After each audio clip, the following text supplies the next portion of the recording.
아멘. 오늘 우리가 받을 하나님 말씀 함께 보시겠습니다. 골로새서 2장입니다. 2장 13절에서 15절까지 말씀입니다. 골로새서 2장 13절에서 15절까지 말씀입니다.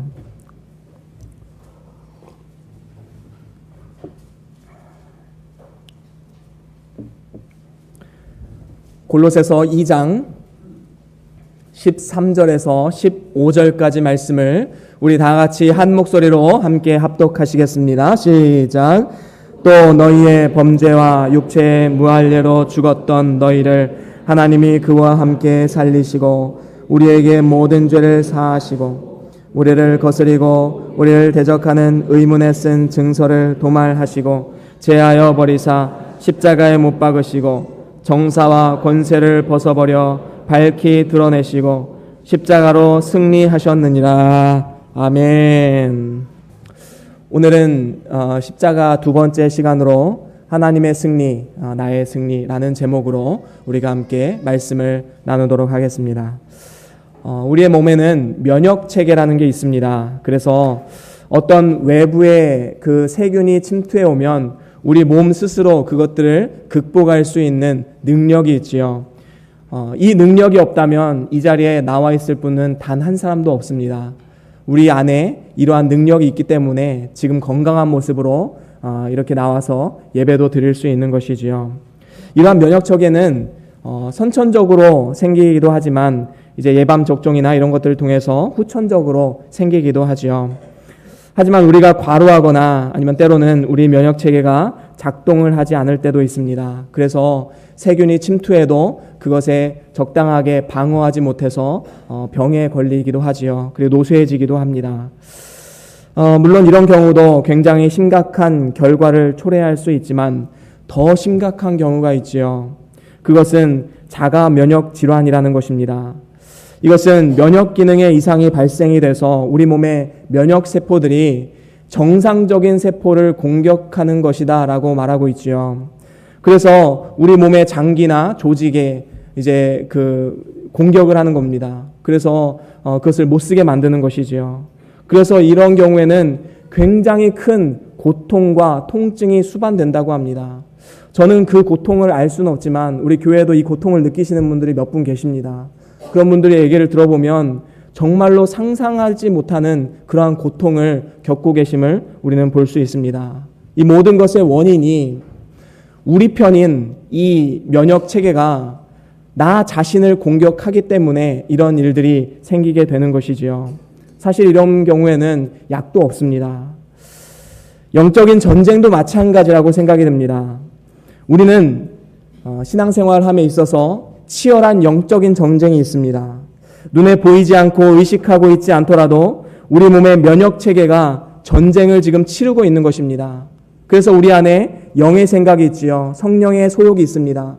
이 성령의 소욕이 계속해서 육체의 소욕을 맞서 싸워서 지금 맞짱을 뜨고 있는 것이지요. 계속해서 싸우기 때문에 우리 신앙이 이렇게 유지가 되는 것입니다. 그런데 문제는 무엇이냐 하면 우리가 우리의 주적, 다시 말하면 우리가 상대해야 할 적을 제대로 상대하지 않고 우리 안에 마치 이 자가 면역체계가 이제 고장난 것처럼 우리 안에서 같은 동역자들을 힘들게 하고 마음 아프게 하고 때로는 미워하고 시기하고 질투하고 여기에 우리가 많은 에너지를 쏟다 보면 정말로 우리가 싸워야 할 때 우리의 주적 사탄과 세상과 육신을 싸워야 할 때 그 힘을 발휘하지 못하는 겁니다. 그래서 교회 안에서 막 싸우고 다투고 이러한 교회일수록 정말로 하나님의 능력이 나타나기가 힘들지요. 오히려 우리 안에서 화목하고 사랑하고 섬기는 공동체가 되면 될수록 우리 교회는 이 세상 가운데 많은 영향력을 끼칠 수 있다라는 것입니다. 우리는 우리 안에 있는 우리 자신을 공격하거나 아니면 우리 동역자들을 공격하는 그러한 일들은 없어야 되겠습니다. 우리의 주적이 무엇인지, 우리가 상대해야 할 영적 전쟁이 무엇인지 우리는 분명히 알아야 된다라는 것입니다. 그 영적 전쟁에 있어서 우리가 어떠한 것이 우리의 주적이 되는 것일까요? 저는 세 가지로 여러분들과 함께 나누고 싶습니다. 첫 번째 우리의 적은 육과의 영적 전쟁이 있습니다. 육과의 영적 전쟁은, 여기서 육이라는 것은 타락한 인간의 본성을 말하는 것이지요. 인류 최초로 아담이 범죄한 이후에 우리 모든 인간은 죄의 영향력 아래 들어가게 되었습니다. 아담의 타락한 성품을 그대로 물려받은 것이지요. 그래서 쉽게 말하면 우리는 죄를 지어서 죄인이 아니라 죄인이기 때문에 죄를 짓는다라고 하는 것이 오히려 더 맞는 표현이지요. 그래서 사단은 우리의 생각을 자극합니다. 그래서 어떻게 하지요? 우리의 육체의 본성을 자극하지요. 그래서 분노하게 만들고 보복하게 만들고 우리 마음 가운데 음욕이 일어나게 만들고 또 탐욕을 갖게 만듭니다. 평소에는 아주 온순하고 착한 사람인데도 어떤 한계에 부딪히면 자제력을 잃어버리지요. 그래서 분노하게 되고 때로는 말로 행동으로 실수할 때가 있다라는 것입니다. 그래서 때로는 그 이후에 좌절하기도 하죠. 내가 이것밖에 안 되는 사람이었나? 정말 내가 이 작은 일에도 넘어지는 이러한 사람이었던가? 때로는 우리의 삶을 바라보면서 좌절하고 낙심하기도 합니다. 우리의 육신은 한편으로 보면 내 편인 것 같지만 절대로 그렇지 않습니다. 이것이 사단의 꾀임에 넘어가는 순간 우리를 넘어뜨리려 하는 사단의 아주 좋은 도구로 쓰임받을 수 있는 것이다 라는 것입니다. 저희 삶 가운데 이렇게 가만히 보면 저희 삶에는 육신의 연약함이 있습니다. 때로는 이제 그 허리의 통증 때문에 다리가 이제 아파올 때가 있습니다.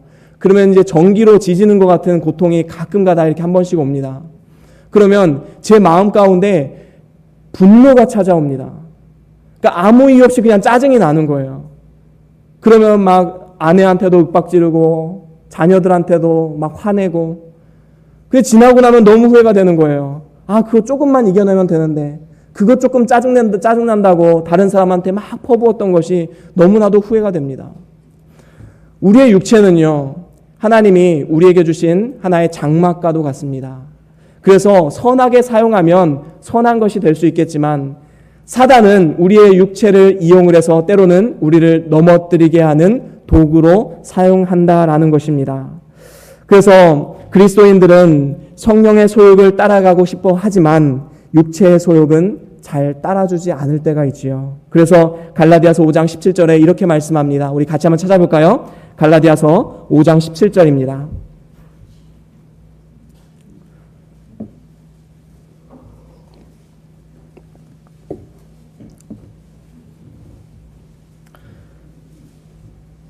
갈라디아서 5장 17절 우리 같이 함께 찾아보시겠습니다. 시작.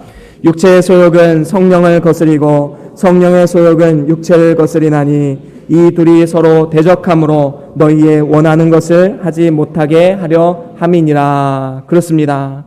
우리의 성령의 소욕은 계속해서 우리를 하나님의 뜻대로 살아가고자 하는 그러한 마음을 불러일으키게 하지요. 하지만 우리의 육체가 그것을 때로는 방해할 때가 있다는 것입니다.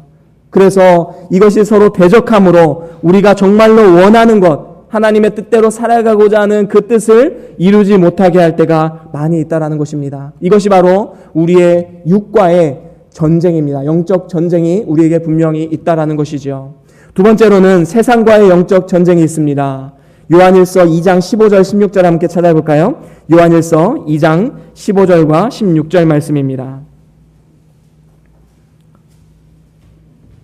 요한일서 2장 15절과 16절 말씀 우리 같이 한 목소리로 함께 읽겠습니다. 시작. 이 세상이나 세상에 있는 것들을 사랑치 말라. 누구든지 세상을 사랑하면 아버지의 사랑이 그 속에 있지 아니하니 이는 세상에 있는 모든 것이 육신의 정욕과 안목의 정욕과 이생의 자랑이니 다 아버지께로 쫓아온 것이 아니요 세상으로 쫓아온 것이니라. 그렇습니다. 여기서 말하는 이 세상이라는 것은 세상의 잘못된 가치관과 세계관을 말하는 것이지요.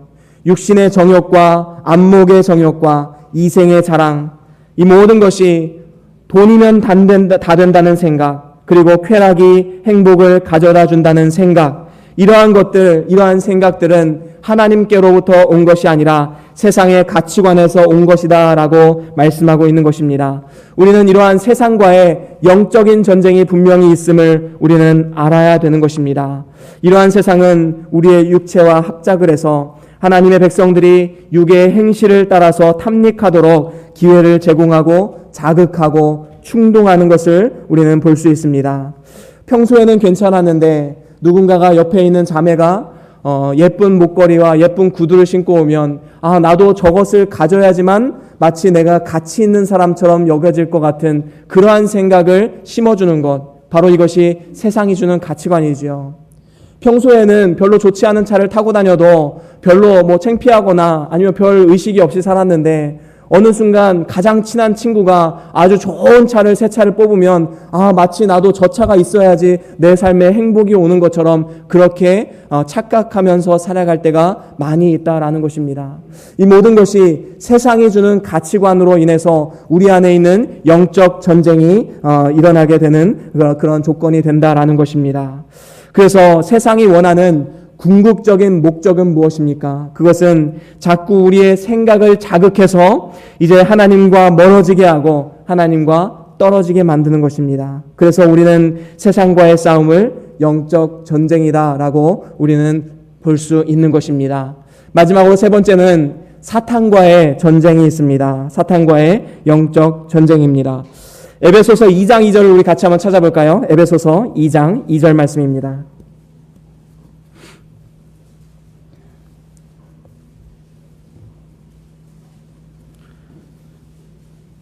에베소서 2장 2절 우리 같이 한번 함께 합독하시겠습니다. 시작. 그때 너희가 그 가운데 행하여 이 세상 풍속을 쫓고 공중의 권세 잡은 자를 따랐으니 곧 지금 불순종의 아들들 가운데서 역사하는 영이라. 그렇습니다. 여기서 보면 불순종의 아들들 가운데 역사하는 영이라는 것은 사탄을 이야기하는 것이지요.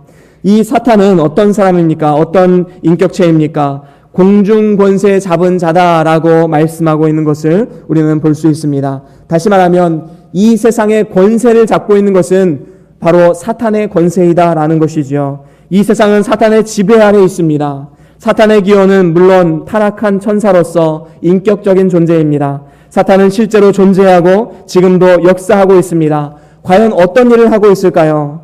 하나님께서 베푸신 구원의 축복을 이 땅 가운데 풍성하게 누리지 못하게 하기 위해서 계속해서 의심하게 만듭니다. 하나님과 우리 사이에 거짓된 속임수로 이간질을 시키는 것이 바로 사탄이 하는 일이다라는 것입니다. 신앙생활을 잘 하던 사람이 갑자기 교회에 나오지 않습니다. 왜 그러냐고 물어보면 하나님이 살아있지 않은 것 같다라고 말합니다. 기도해도 응답이 없고 예수 믿어도 잘 되는 것 하나 없다고 말합니다. 사단은 이렇게 이간질한 것이지요. 정말로 하나님이 살아계시다면 너를 이렇게 놔두시겠어?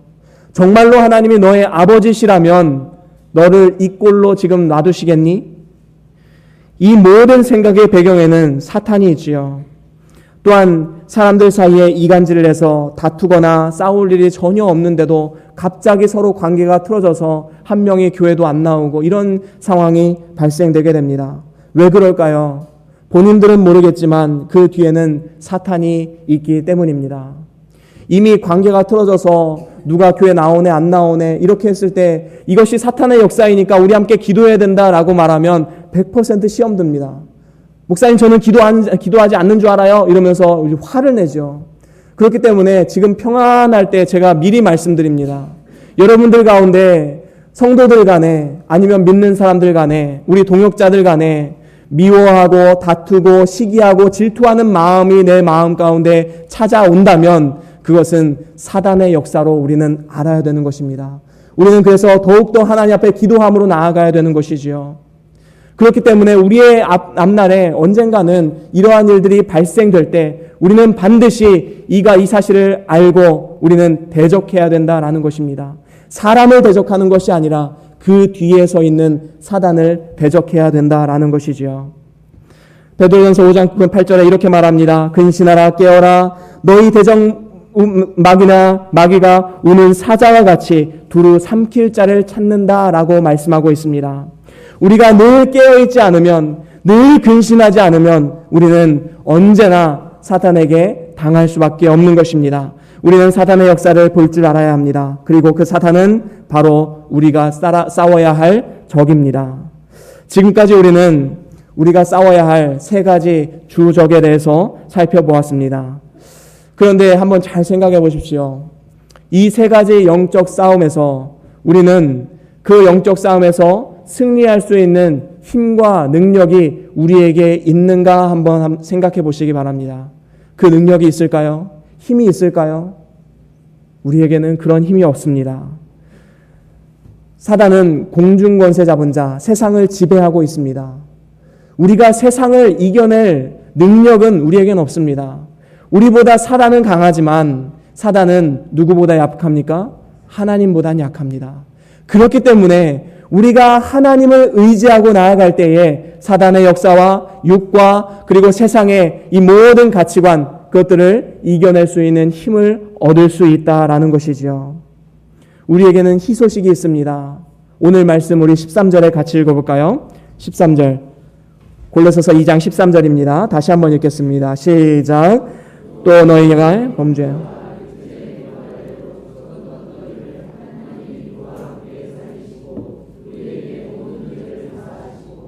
그렇습니다. 여기서 보면 우리의 범죄 그리고 육체의 무할례에 대해서 모든 죄를 어떻게 했습니까? 이미 죄를 사하셨다라고 말씀하고 있죠. 여기서 범죄라는 단어를 원어로 본다면 정도에서 벗어났다, 이탈했다라는 의미를 가지고 있습니다. 하나님의 법의 잣대에서 이탈했다는 것이죠. 그렇기 때문에 우리가 뭔가를 도적질하고 뭔가를 뭔가 다른 사람을 죽이거나 아니면 다른 사람을 폭행을 하거나 이런 것만 죄가 되는 것이 아니라 하나님의 법의 잣대는 우리 마음까지도 감찰하고 있습니다. 그래서 우리 마음 가운데 누군가를 미워하면 하나님 보시기에는 그것이 무엇입니까? 살인이다라는 것입니다. 누군가를 향해서 음욕을 품었다라는 것은 비록 행실에는 옮기지 않았지만 우리는 이미 간음한 사람이다라고 우리는 하나님 앞에 평가를 받을 수밖에 없습니다. 이러한 잣대로 본다면 우리에게 정죄함을 받지 못할 사람이 과연 있겠습니까? 아마도 단 한 사람도 없을 것입니다. 그래서 성경은 이렇게 말하죠. 의인은 없나니 단 한 사람도 없다라고 말하고 있는 것입니다. 이것이 정답이지요. 우리는 이 범죄, 하나님의 잣대를 들이댔을 때 이 하나님의 의를 충족할 수 있는 사람은 단 한 사람도 없다라는 것입니다. 그러면 이 죄에 대한 결과가 무엇입니까? 사형. 우리가 죽는 것을 사망이라고 하죠. 죽어서 망한다라는 그러한 의미입니다. 우리는 남은 인생이 몇십 년이 될 수 있고 많게는 어린아이들은 100년 이상도 살 수 있을 것 같아요. 앞으로 과학기술이 발전하고 의학기술이 발전하면. 그런데 우리는 어떤 면에서 보면요. 이미 시한부 인생입니다. 우리는 이 땅에서의 삶이 끝나는 그날이 분명히 있다라는 것은 누구나 다 알고 살아가는 것이지요. 그럼 한번 생각해 보십시오.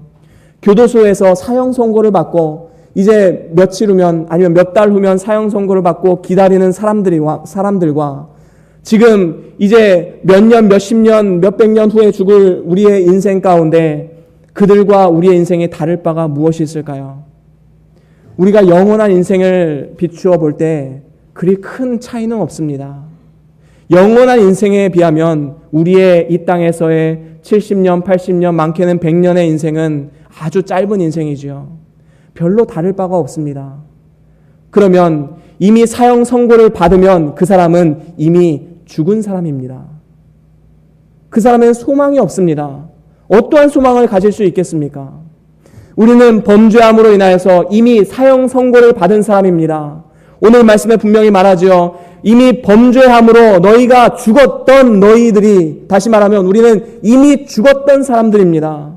그런데 이 죽었던 사람에게 우리에게 어떠한 은혜를 주셨습니까? 하나님께서 죄사함의 은혜를 주셨다라고 지금 말씀하고 있는 것이지요.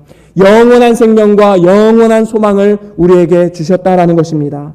이것이 바로 죽음과 사망을 이겨낸 생명의 삶이고 승리의 삶이다라는 것입니다. 그래서 14절에도 이렇게 말씀하지요. 우리 14절 같이 읽겠습니다. 시작. 우리를 거스리고 우리를 대적하는 의문에 쓴 증서를 도말하시고 제하여 버리사 십자가에 못 박으시고. 그렇습니다. 여기서 보면 우리를 대적하는 의문에 쓴 증서라는 것은 무엇을 이야기하냐 하면 1차적인 의미는 율법을 말하는 것입니다. 그래서 그 당시에 어떤 이단들이 있었느냐 하면 아주 강경파 바리새파 사람들, 유대인들을 중심으로 이러한 이야기를 만들어냈습니다. 뭐냐 하면 어떻게 예수님 믿음으로만 구원을 받는다고 말할 수 있느냐. 우리가 하나님 말씀을 받았는데 율법이 있는데 이 율법도 함께 지켜야지만 온전한 구원을 이룰 수 있지 않느냐. 그렇게 이야기하는 사람들이 나타났다라는 것입니다. 그래서 이 강경파인 바리새파 사람들도 정작 자신들은 율법을 모두 지키지도 못하면서 사람들 앞에서 마치 이것을 지켜야지만 온전한 구원을 이루는 것처럼 위선을 떨면서 다른 사람들에게 율법의 무거운 짐을 매도록 강요했다라는 것입니다. 하지만 가만히 한번 생각해 보십시오. 우리가 선을 행하면 얼마나 많은 선을 행할 수 있겠습니까? 우리가 성경의 율법을 100% 지킨다고 우리가 노력한다 할지라도 우리가 100개를 지켜도 1개 못 지키면 그것이 죄가 돼서 사형 선고받습니다. 우리가 이런 것을 본다면 우리가 이 율법으로 구원을 받는다는 말을 어떻게 할 수가 있겠습니까? 바로 이 당시에 골로새 교회에 많은 사람들이 이 미혹에 넘어가서 이단의 가르침에 속게 된 것이지요. 하나님의 은혜를 바라보는 것이 아니라 나의 행위와 나의 의, 내가 이렇게 율법에 순종했기 때문에, 내가 이렇게 열심히 살았기 때문에 하나님이 나를 구원해 주셔서 나의 의를 드러내는데 사용했다라는 것입니다. 우리는 의를 행할 수 있는 능력 자체가 없다라는 것을 미리 인정하고 나아가야 하는 것입니다. 하나님께서는 창조주이시기 때문에 우리의 이런 상태를 너무나도 잘 알고 계십니다. 그래서 예수 그리스도를 이 땅 가운데 보내주시고 완벽한 의를 이루셔서 누구든지 예수님을 믿는 자들에게는 하나님의 자녀가 되는 권세를 주신 것, 바로 이것이 하나님의 은혜다라는 것입니다. 그리고 이러한 은혜의 삶을 먼저 누린 사람들이 이제는 하나님 말씀대로 하나님의 뜻에 합당한 삶을 살아가라라는 의미에서 우리는 율법을 재해석할 필요가 있다라는 것입니다. 율법으로 구원받는 것이 아니라 하나님의 은혜로 구원을 받아서 이제는 율법이 우리의 삶의 규범이 되어서 하나님 말씀대로 따라가고자 하는 그러한 삶을 살아가야 된다라는 것이죠. 무엇이 먼저입니까? 은혜가 먼저입니다. 은혜 이후에 우리는 그에 합당한 삶을 살아가야 한다라는 것입니다. 바로 골로새서를 통해서 사도 바울이 말하고자 하는 그 핵심이 바로 이것입니다. 우리 15절에도 우리 같이 한번 읽어볼까요? 15절 시작. 정사와 권세를 그렇습니다. 여기서 정사와 권세는 다시 말하면 이 세상에 모든 권세를 쥐고 있는 사단의 세력을 벗어버렸다라는 것입니다. 이 말씀은 악한 권세들로부터 승리하셨다는 말이죠. 아까 말씀드린 세상의 모든 가치관과 세계관, 그리고 공중권세 잡은 사단에 대해서 그리스도의 십자가로 말미암아 이들의 세력을 완전하게 무력화시켰다라는 것입니다. 뿐만 아니라 밝히 드러냈다라고 말씀하고 있지요. 이것은 마치 전쟁에서 패한 적장을 공중 앞에서 드러냄을 통해서 수치를 준다는 개념을 가지고 있는 것입니다. 세상의 모든 가치관과 공중권세 잡은 사단의 모든 세력을 결박해서 만천하에 드러내고 계신 것이지요. 승리를 선포한 것입니다. 그래서 마지막에 뭐라고 말씀합니까? 십자가로 승리하셨느니라 라고 선포하고 있는 것입니다. 아까 말씀드렸듯이 우리의 삶 가운데는 세 가지 주적이 있습니다. 그리고 영적 전쟁이 있습니다. 육과의 전쟁, 세상과의 전쟁, 사탄과의 전쟁이 있습니다. 하지만 우리는 미리 선포해야 됩니다. 이 모든 싸움은 이미 승리한 싸움이다 라는 것을 우리는 선포하며 나아가야 한다는 것입니다. 그렇습니다. 그 당시 로마 시대에는 전쟁에서 승리한 로마 장군들은 승리의 개성가를 부르면서 개선행진을 합니다. 승리한 것은 장군인데, 그리고 군사들인데 백성들은 이 일을 남의 일처럼 여기지 않습니다. 마치 자신이 승리한 것처럼 기뻐하고 즐거워하지요. 그래서 로마 장군이 개선을 하면 종려나무가지를 바닥에 깔면서 즐거워하고 기뻐합니다. 승리를 찬양합니다. 왜 그렇습니까? 그 대표자, 다시 말하면 그 장군과 군사들의 승리가 바로 나의 승리이기 때문입니다.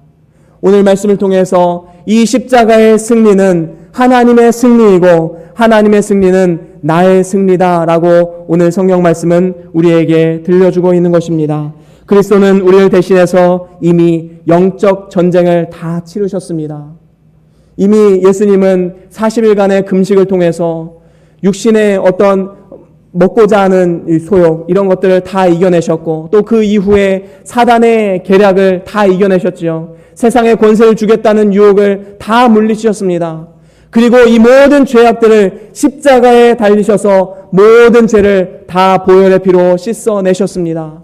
그리고 그 보혈의 공로를 믿는 우리에게 예수 그리스도의 의가 우리의 의가 되는 귀한 역사와 은혜를 우리에게 허락해 주셨다라는 것입니다. 그렇기 때문에 우리는 우리가 싸우려고 하면 안 됩니다. 예수님이 우리를 대신해서 싸워주셨고 그리고 이미 승리하셨다라는 것입니다. 우리가 이것을 믿는다면 우리의 삶이 분명히 달라져야 될 줄로 믿습니다. 저는 우리의 삶이 어떻게 달라져야 하는지 두 가지로 함께 나눠보길 원합니다. 첫 번째는 십자가를 통해서 승리했음을 날마다 선포하며 살아가라라는 것입니다. 날마다 선포해야 됩니다. 우리는 분명히 알아야 되지요. 우리의 삶에 분명한 영적 전쟁이 있지만 이 영적 전쟁을 대하는 자세에 있어서는 내가 이 전쟁에서 싸워서 이길까 질까 이런 조바심을 가지고 전쟁을 대하는 것이 아닙니다. 이미 이 전쟁은 승리한 전쟁이다. 그 결과를 알고 우리는 싸우는 것이지요. 이것이 바로 믿음의 확신입니다. 이 확신이 있지 않으면 우리가 삶 가운데 조금만 넘어지고 죄에 빠지면 혹시 나는 구원받지 못한 사람인가? 나 지옥 가면 어떡해? 이런 두려움이 엄습해오게 되는 것입니다. 하지만 성경은 절대로 그렇게 말하고 있지 않습니다. 하나님은 우리에게 이미 승리를 주신 것입니다. 그리고 그 승리자의 삶을 살아가기를 원하시는 것이지요. 그래서 우리는 이렇게 선포해야 됩니다. 우리 같이 한번 선포해 볼까요? 나는 그리스도의 십자가를 통해 이미 승리한 사람이다. 아멘. 아멘. 그렇습니다. 우리는 이미 승리한 사람입니다. 예를 들면 이런 것이 있죠. 저는 야구를 좋아하는 편입니다. 야구를 하는 것은 잘 못하는데 보는 것을 좋아합니다. 근데 이제 시간이 없어서 이제 하이라이트를 주로 봅니다. 그런데 예전에 저는 몇 년 전인지는 기억 안 나는데 잊을 수 없는 경기가 하나 있어요. 그것은 어떤 경기냐 하면 제가 응원하는 팀은 이제 한화 이글스인데 이제 제가 경기 결과를 먼저 봤습니다. 이제 일을 하다가 이제 경기 끝날 때쯤 되니까 이제 몇 대 몇이지 하고선 딱 봤는데 9대 8로 이긴 거예요. 그래서 이거 참 재밌는 경기를 했겠구나 생각하고 굉장히 치열한 경기잖아요. 한 점 차면은. 그래서 치열한 경기 했구나. 재밌겠다 하고선 하이라이트를 딱 눌러보았습니다. 그런데 웬걸 이제 1회부터 막 두들겨 맞는 거예요. 홈런도 맞고 안타 맞고 막 두들겨 맞는 거예요. 막 1점, 2점 막 이렇게 점수를 맞는 겁니다. 그래서 8회 초까지 8대 0으로 지고 있는 거예요. 근데 제 마음속에는 제가 응원하는 팀이 지고 있다는 어떤 슬픔이나 좌절감이 없었습니다. 왜 그렇습니까? 저는 이미 결과를 알고 있었기 때문입니다. 아니나 다를까 8회 말에 5점인가 내고 9회 말에 4점인가 내서 뒤집어 버렸어요. 그래서 역전해서 승리하게 되었음을 저는 보면서 저도 모르게 입에서 이렇게 나왔습니다. 와, 대단하다 라는 말이 나왔습니다. 결과를 미리 알면요, 삶에 두려움이 없어집니다. 여러분, 어떠한 두려움이 있습니까? 삶 가운데 어떠한 아픔이 있습니까? 어떠한 슬픔이 있습니까? 우리는 결과를 아는 사람들입니다. 승리라는 결과를 알고 있기 때문에 우리는 담대하게 맞서 싸울 수 있는 것이지요. 우리가 만약에 승리라는 결과를 모르고 싸운다면 혹시 내가 지면 어떻게 될까? 지옥 가지 않을까? 우리는 이런 두려움으로 싸울 수밖에 없는 것입니다. 하지만 우리의 삶 가운데 분명한 영적 전쟁은 있지만 날마다 선포하며 살아가십시오. 매일 아침마다 거울을 보면서 선포하십시오. 나는 오늘도 승리자의 삶이다. 승리를 선포하며 살아간다. 세상아 덤벼라. 내가 나아간다. 우리가 이렇게 선포하며 나아가야 될 줄로 믿습니다. 그렇습니다. 우리의 삶에 지치고 힘든 일들 여러 가지 많이 있을 것입니다. 하지만 우리가 그 상황 가운데 넘어지고 좌절한다면 이 세상 사람들과 무엇이 다르겠습니까? 우리가 세상 사람들과 다르다는 것은 이미 승리를 알고 있는 사람이다라는 것입니다. 결과를 알고 있기 때문에 우리는 담대할 수 있는 것입니다. 승리를 선포하십시오. 선포에는 능력이 있습니다. 우리의 삶을 바꿉니다. 우리의 가정을 바꿉니다. 우리의 교회를 바꿉니다. 이 나라와 이 민족을 바꿀 수 있는 능력의 선포인 것입니다. 우리는 이미 십자가를 통해 이루신 예수 그리스도와 함께하는 삶입니다.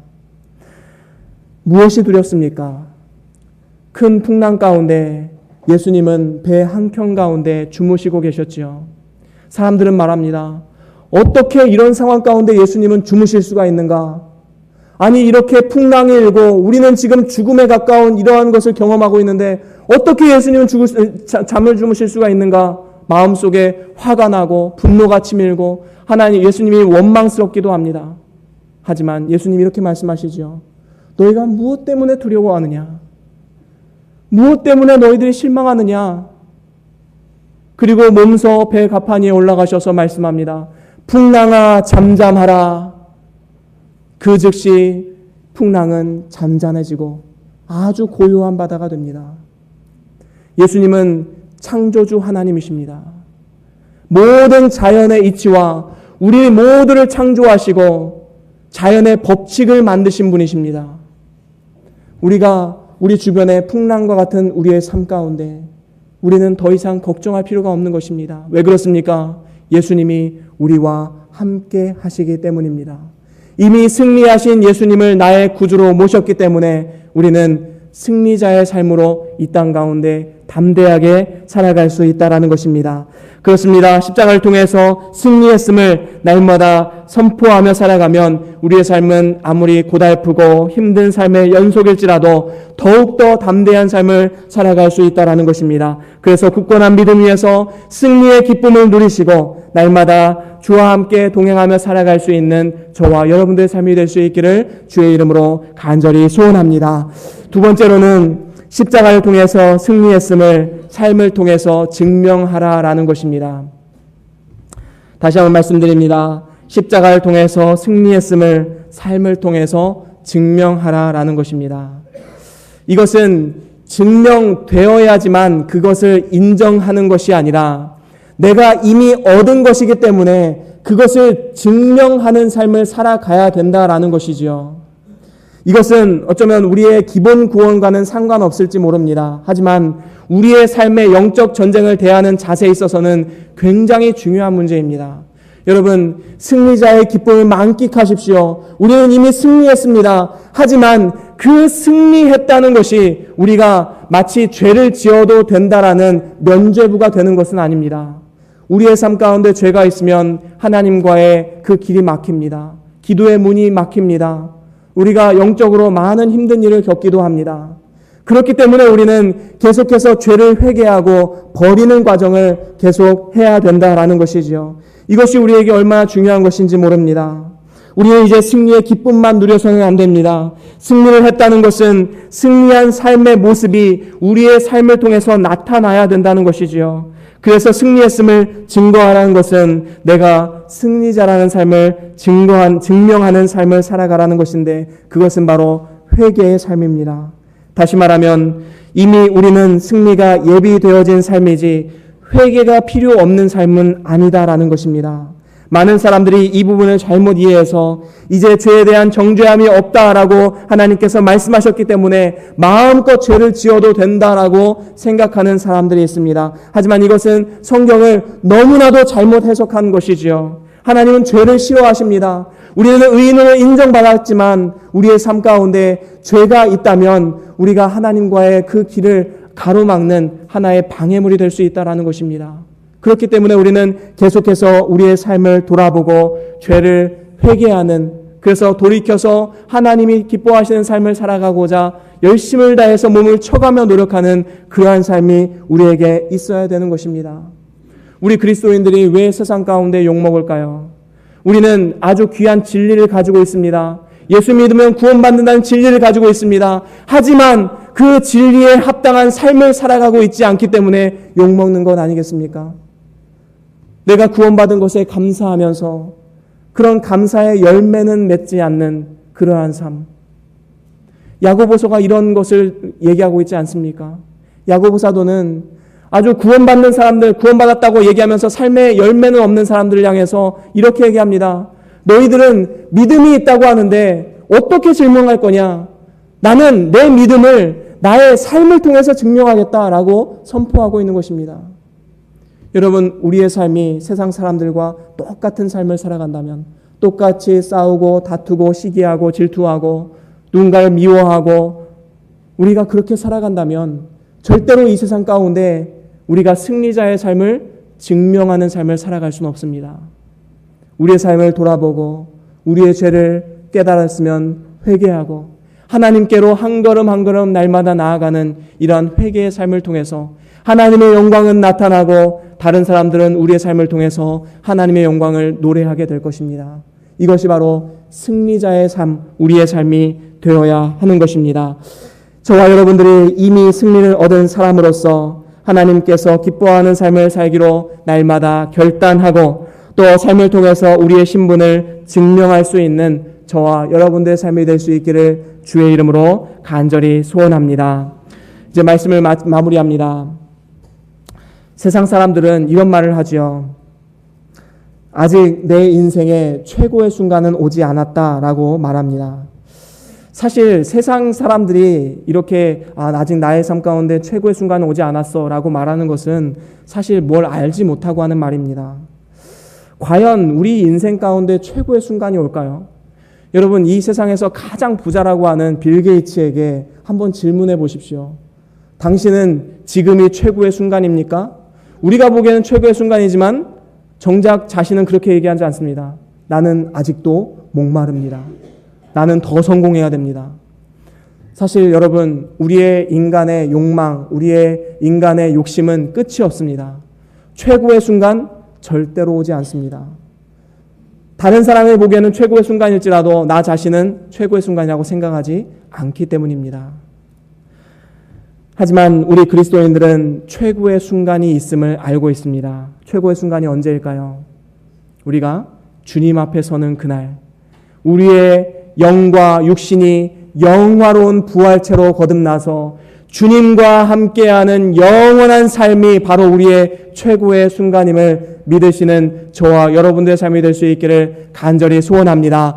우리는 그 최고의 순간을 알고 있기 때문에 오늘도 승리자의 삶을 살아갈 수 있는 것입니다. 우리의 삶에는 때로는 영적인 전쟁이 있습니다. 때로는 힘든 일이 있습니다. 때로는 홈런을 맞기도 하고 때로는 안타를 맞기도 하고 때로는 여러 가지 힘들고 고달프고 어려운 일이 발생되기도 합니다. 하지만 우리는 결과를 이미 아는 사람입니다. 영화로운 부활체로 하나님과 함께하는 영원한 삶이 있기 때문에 오늘 우리가 당면한 여러 가지 힘들고 어려운 문제들, 그것이 우리의 영원한 영생의 기쁨과 소망을 빼앗아갈 수 없다라는 것입니다. 오늘도 저와 여러분들이 이 승리자의 삶으로서 날마다 이 승리를 선포하시고 우리의 삶을 돌아보고 회개의 과정을 통해서 날마다 하나님을 기쁘시게 하고 주변 사람들에게 선한 영향력 끼칠 수 있는 저와 여러분의 삶이 될 수 있기를 주의 이름으로 간절히 소원합니다. 우리 다 같이 오늘 받은 하나님 말씀 기억하시면서 잠깐 동안 우리 함께 기도하시겠습니다. 나에게 주시는 도전이 무엇인지, 결단이 무엇인지 우리가 묵상하면서 함께 잠깐 동안 우리 함께 묵상하면서 기도하시겠습니다.